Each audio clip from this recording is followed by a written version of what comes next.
thought my sister's wedding was supposed to be about love, laughter, and maybe a little awkward dancing. Instead, it turned into the night my entire family staged a public ambush against me. To this day, I still don't know if they actually believe they were helping me, or if humiliating me in front of strangers was just easier than having a real conversation behind closed doors. The day started out normal enough.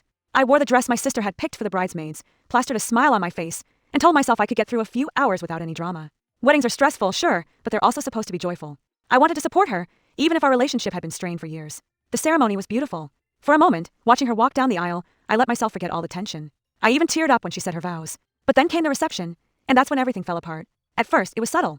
I noticed people glancing at me across the table, whispering behind napkins. My uncle, who hadn't spoken to me in months, suddenly sat down beside me with a concerned look that felt rehearsed. "How are you really doing?" he asked, too loudly. My mom joined in, her voice dripping with false sweetness.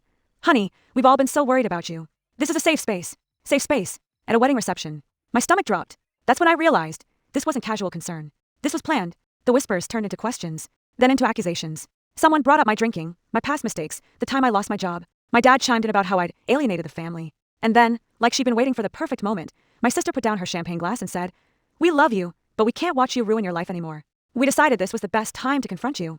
I swear, the entire room froze.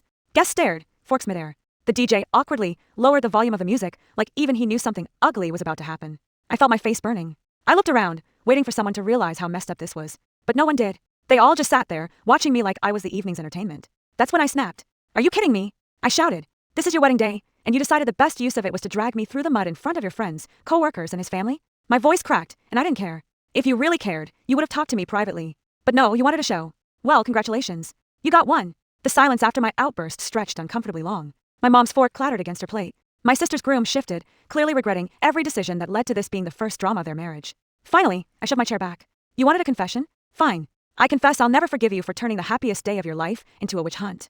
My voice cracked again, and for the first time, they saw I wasn't angry, I was gutted. I walked out of that banquet hall with my best friend at my side. No one followed. No one apologized. Just stunned silence. The fallout was brutal.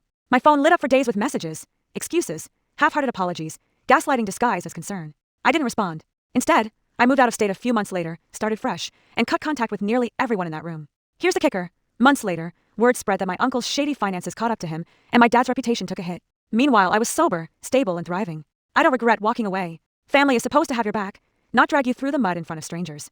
That night taught me blood doesn't guarantee loyalty, and sometimes, walking away is the only way to save yourself.